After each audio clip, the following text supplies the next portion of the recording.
Shalom alaikum Besem Hamasyah. Salam sejahtera bagi saudara sekalian dalam Kristus. Satu hal yang sering menjadi masalah di dalam hubungan oikumeni antar sesama tubuh Kristus, baik itu antara gereja Katolik dan gereja-gereja Ortodok yang eklesiologinya sama, maupun gereja-gereja Protestan yang mengembangkan eklesiologi yang berbeda dengan gereja Katolik dan gereja Ortodok.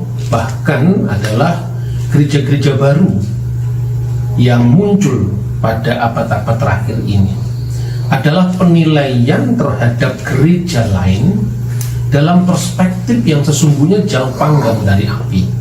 Misalnya, tema yang kita bahas pada hari ini, benarkah Paus adalah Dajjal dan Lucifer?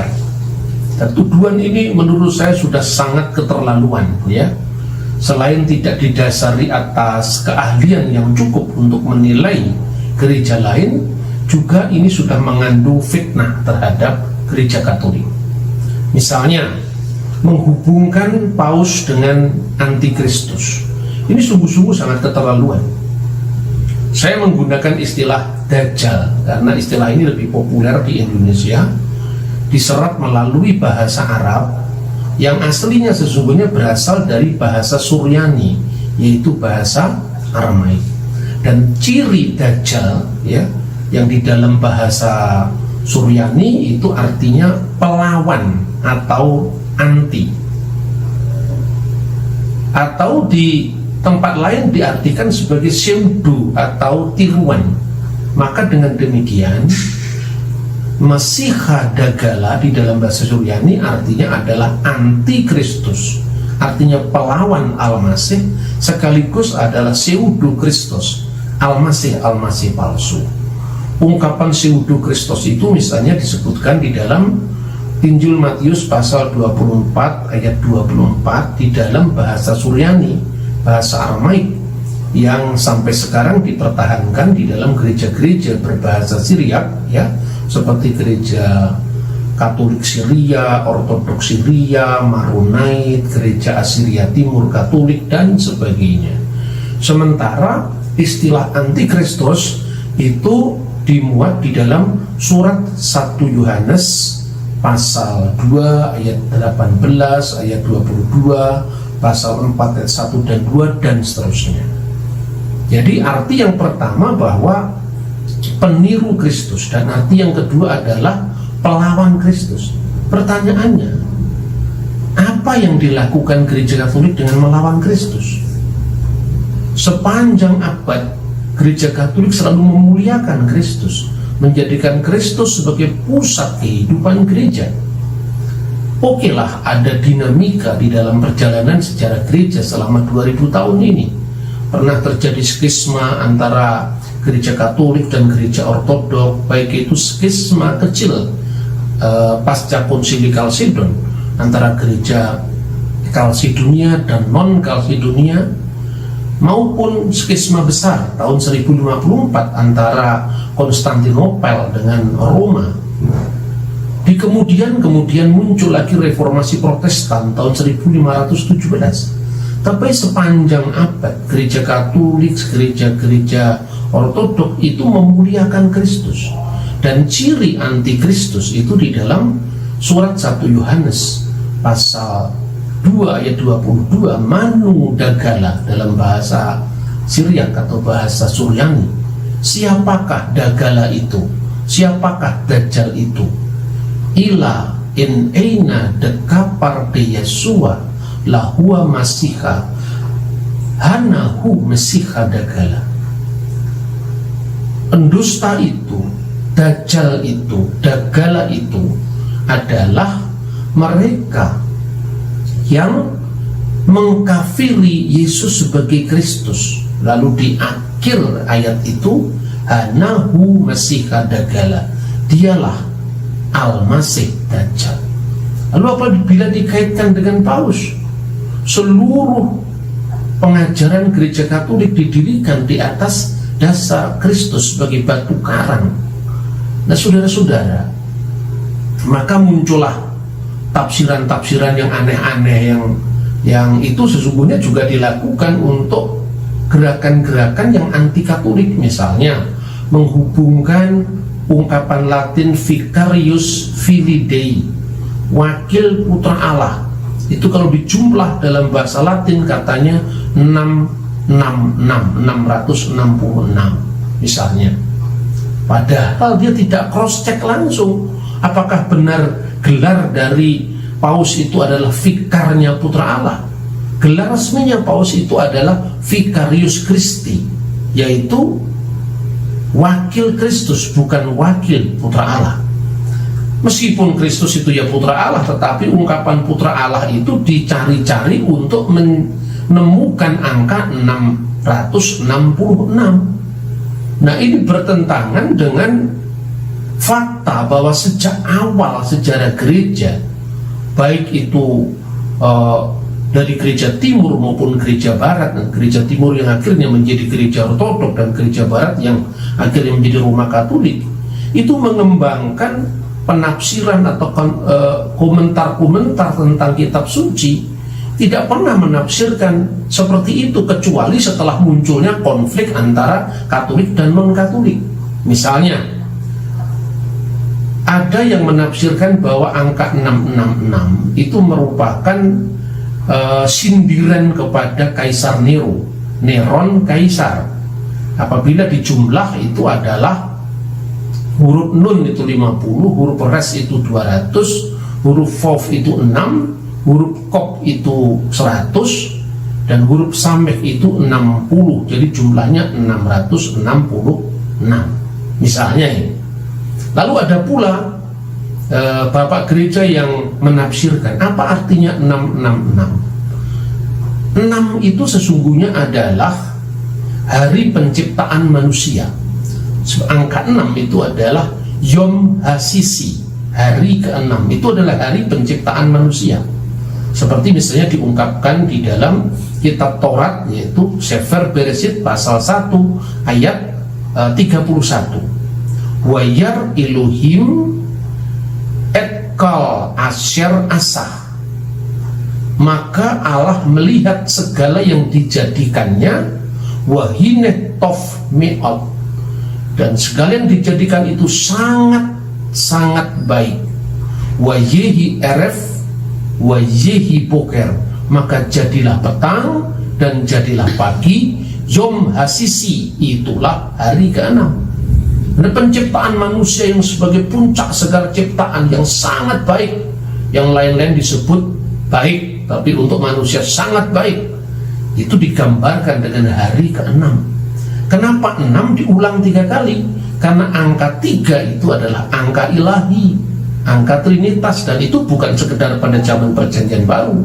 Sekalipun orang Yahudi tidak meyakini Trinitas sebagaimana diformulasikan oleh Perjanjian Baru, bapak-bapak gereja, murid-muridnya para rasul, murid dari muridnya para rasul, sampai puncaknya di konsili. Tetapi angka 3 itu adalah angka penyembahan. Kados, kados, kados, Adonai Zebaot. Kudus, kudus, kuduslah Tuhan bala tentara, atau Tuhan semesta alam. Melu kalha arets kiputu. Kemuliaan yang memenuhi seluruh bumi. Dan itu kemudian oleh gereja purba dikembangkan dalam pujian yang sama dengan ketika dulu di sinagog atau di rumah ibadah Baitul Maqdis itu dilantunkan tentang 3 kali kados atau 3 kali kudus ini. Di dalam ritus Latin misalnya Sanctus, Sanctus, Sanctus Dominus Deus Sabaoth misalnya. Begitu juga di gereja-gereja timur. Jadi angka 6 itu menunjuk kepada angka penciptaan manusia, tapi mengaku dengan angka ilahi 3 tadi, Bapa, Putra, dan Roh Kudus. Maka itu artinya orang yang mengaku diri Allah. Dan itu adalah sindiran untuk kaisar-kaisar Roma pagan yang waktu itu mengaku diri sebagai Tuhan, sebagai Theos maupun sebagai Kurios, sebagai Tuhan dan sebagai Allah. Nah, yang kedua, yang lebih konyol lagi ini, dan saya sebetulnya sudah menanggapi ini tahun 2003 ketika saya menulis buku yang berjudul Menyongsong Sang Ratu Adil, yang mengkaitkan bahwa Paus itu adalah Lucifer dan Lucifer itu adalah setan. Kejam sekali kau. Flamasius Lucifer matutinus inveniat ile inquam Lucifer questit occasum Christus filius tus. Nah ini Paus menyembah Lucifer, tidak salah lagi. Paus menyembah Lucifer, ini bukti baru. Gila ini. Dan itu muncul begitu pedenya. Saya kadang-kadang ya belajar dulu bahasa Latin, pikir saya gitu loh. Saya ini tidak ahli bahasa Latin, tapi cobalah apa maknanya ketika misa fikil prapaskah itu di ritus Roma ya, dikatakan Flamasius Lucifer tadi. Itu artinya sebenarnya tidak ada kaitannya dengan Lucifer, demit atau setan, itu tidak ada. Itu diartikan kiranya nyalanya digabungkan dengan bintang timur yang tak pernah terbenam, yang terbit dari alam maut dan menyinari dengan cahayanya. Dialah Kristus Putra Bapa. Kata Roma Irama, terlalu. Tuduhan yang sama sekali tidak terpelajar, tapi menjadi viral beberapa tahun lalu. Dan saya di dalam ceramah-ceramah saya selalu menanggapi ini, tapi dengan nada guyonan saja lah, karena ini memang ya kelompok orang-orang yang memang tidak berbasis data, tidak pernah cross check sumber, dan disemangati oleh kebencian yang diwariskan selama berabad-abad terhadap gereja Katolik. Nah sekarang pertanyaannya, kenapa itu Lucifer? Lah Lucifer itu artinya apa dulu? Terus kemudian yang menamakan demit atau setan sebagai Lucifer itu siapa dulu? Kan begitu mestinya dilacak sejarahnya. Nah begini saudara-saudara, kejatuhan setan itu disebutkan di dalam kitab Nabi Yesaya pasal 14 ayat 12. Di situ tidak ada kata Lucifer. Sebetulnya di dalam teks bahasa Ibrani itu berbunyi eknapalta misemayim helel ben sakhar. Wah, engkau sudah jatuh dari langit, hai engkau bintang timur putra fajar. Nah di sini disebut Helel ben Sakhar. Ya, kalau orang Yahudi mengenal yang namanya Tefilah Sakharit, itu artinya sembahyang fajar, sembahyang pagi, ya, yang kemudian dilestarikan oleh gereja-gereja ortodok dengan sembahyang jam pertama, sholat saatil awal. Itu sejarahnya begitu.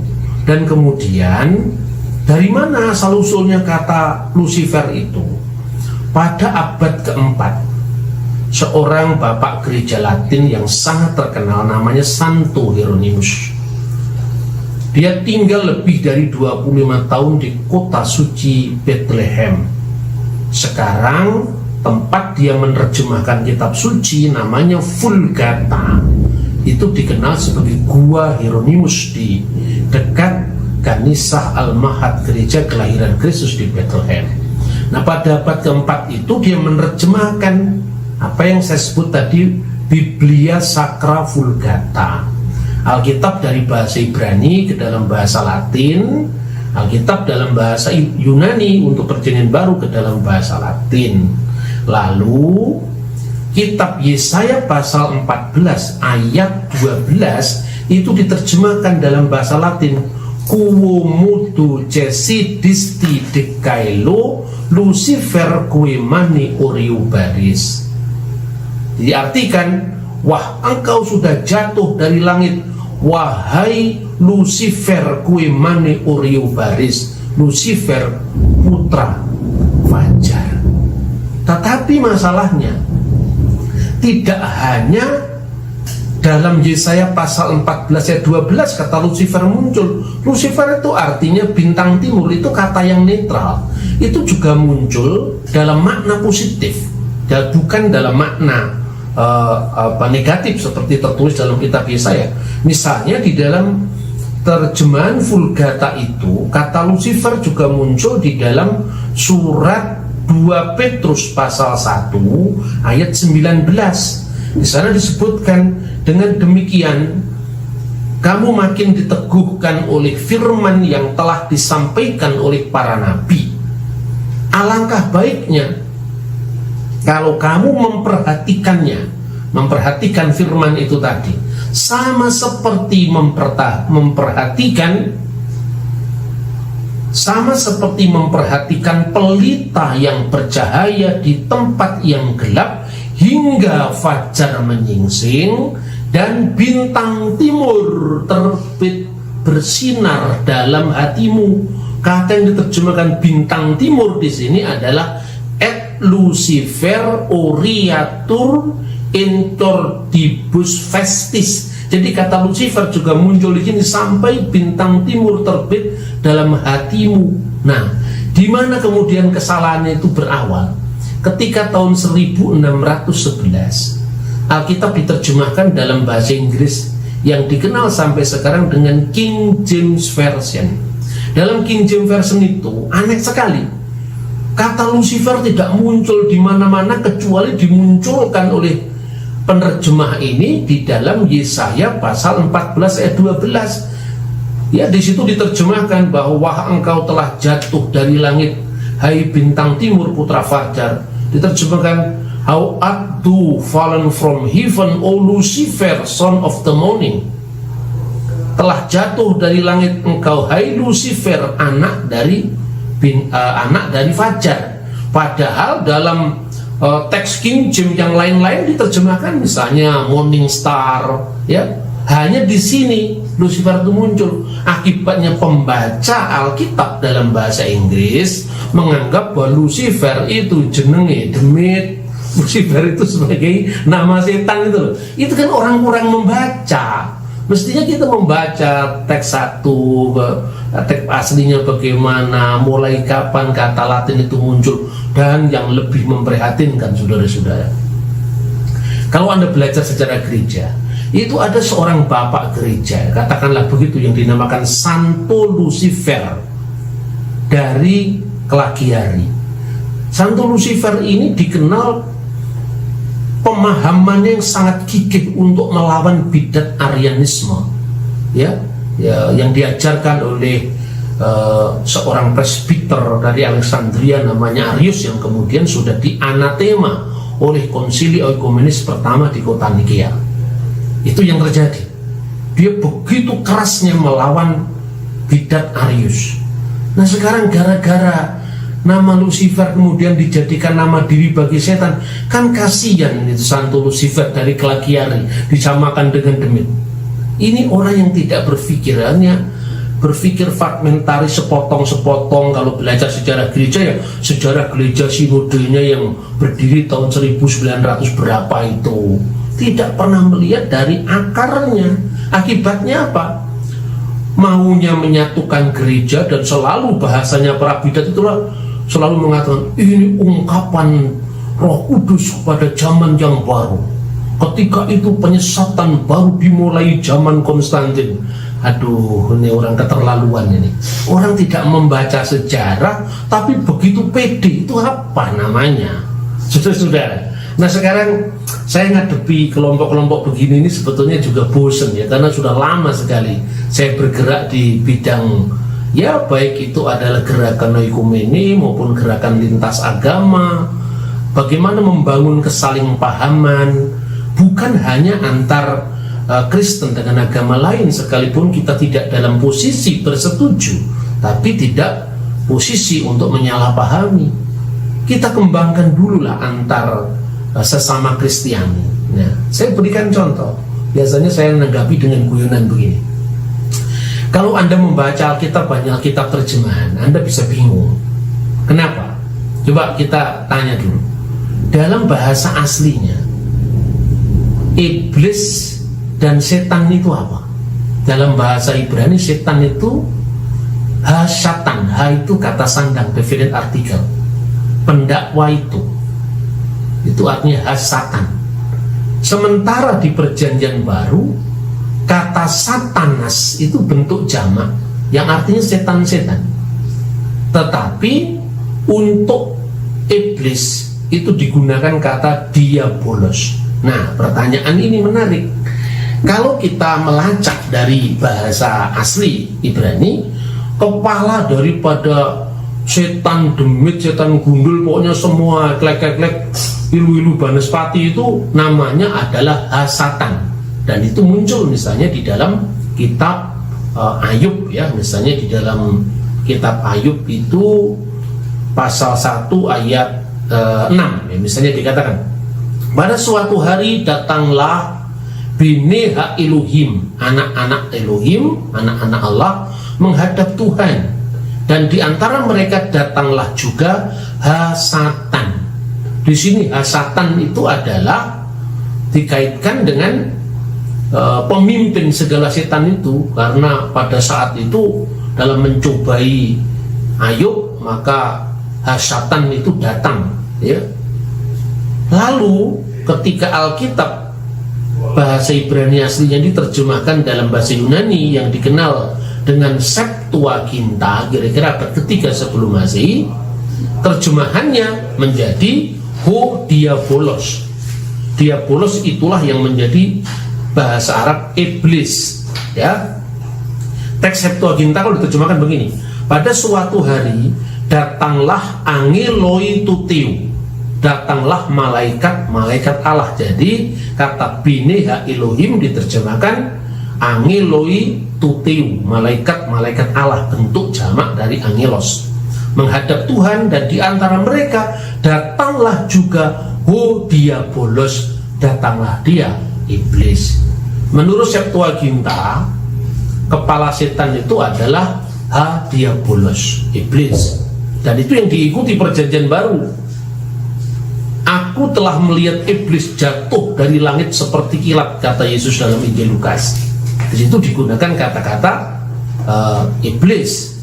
Sementara kalau kita menurut teks Ibrani, Hasatan itu yang tertinggi. Jadi artinya apa? Ini tergantung pada proses dinamika dalam terjemahan yang berkaitan dengan budaya bahasa setempat. Nah, oleh karena itu kita nggak bisa hanya memutlakkan King James untuk menilai nama setan itu adalah Lucifer, karena itu berkaitan dengan sejarah perkembangan bahasa dan pemanaannya secara teologis. Nah, oleh karena itu kalau Anda lihat, kalau kita hanya membaca Alkitab di dalam bahasa Indonesia, bahasa Jawa, pokoknya Alkitab terjemahan, pasti kita bertanya, loh, kalau gitu kepalanya setan-setan itu siapa namanya? Hasatan. Oh enggak, Diabolos lebih tinggi daripada Satan, karena Satanas di perjanjian baru adalah bentuk jamak yang itu menunjukkan wadiobolone para iblis. Itu kira-kira saudara-saudara. Jadi ini kontekstual. Makanya sesungguhnya ya, kalau kita lihat ketika diterjemahkan di dalam bahasa Indonesia, nah bahasa Indonesia itu kan bentukan naturalisasi dari berbagai macam bahasa asing, termasuk iblis dari bahasa Arab. Arabnya ngambil dari diabolos bahasa Yunani ya, syaiton bahasa Arab, tapi syaiton itu diambil dari bahasa Ibrani Hasatan. Nah kemudian orang Jawa memiliki sejarah yang panjang perjumpaan dengan agama-agama sebelumnya.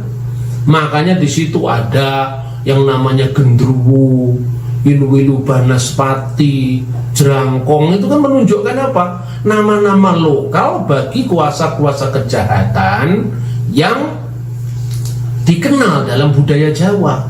Dan ini tidak bisa langsung diambil kesimpulan bahwa misalnya ini nama setan di kota ini adalah siapa gitu misalnya ya.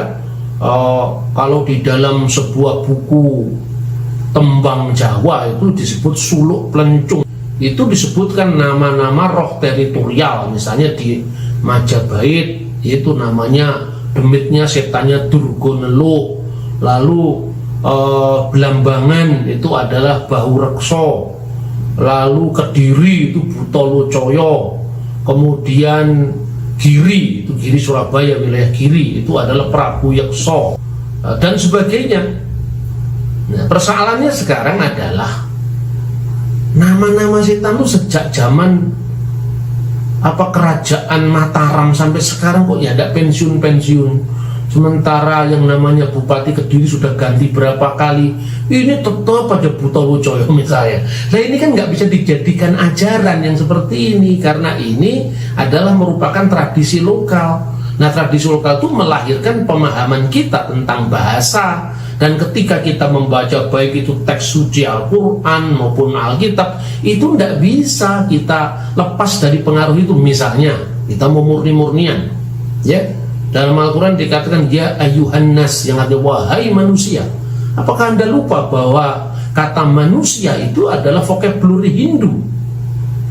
Manusia pertama itu dalam ajaran Hindu itu dua orang, satu pasang itu namanya adalah Sang Yang Manu, itu adalah Adamnya.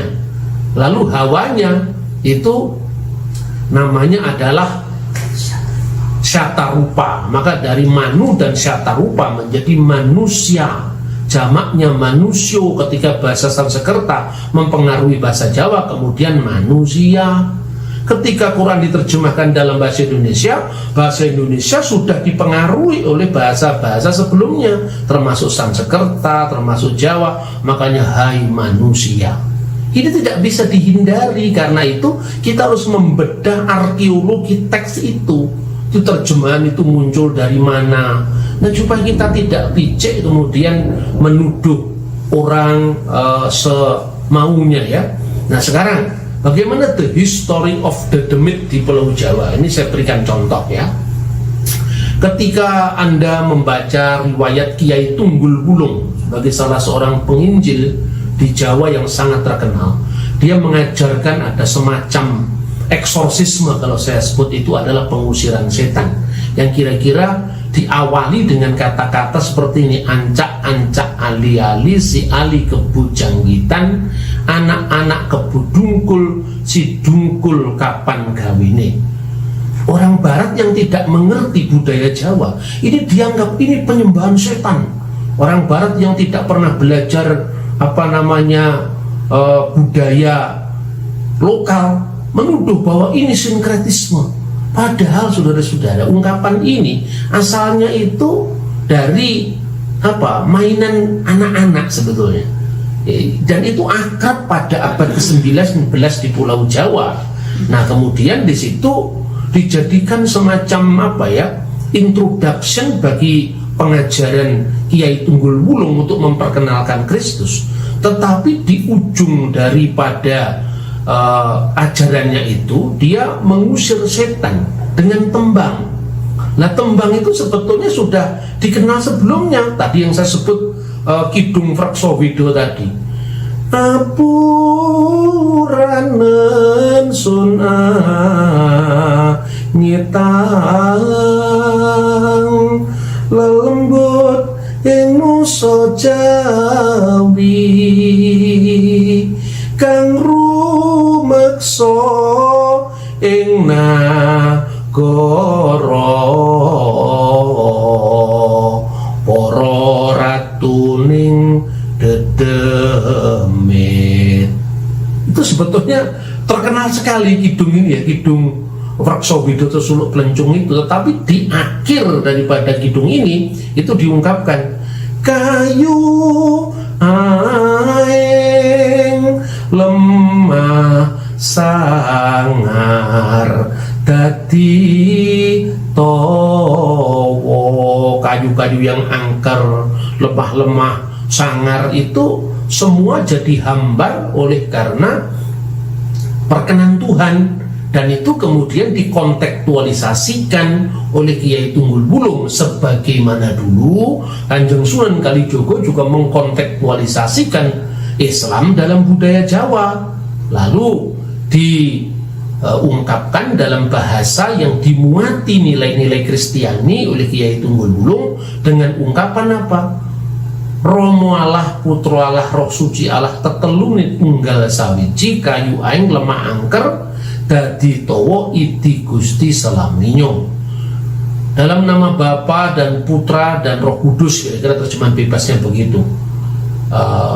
Kayu-kayu yang angker, tanah-tanah yang dikeramatkan, semua jadi hambar oleh karena izin Tuhan selama-lamanya. Jadi ini kontekstualisasi.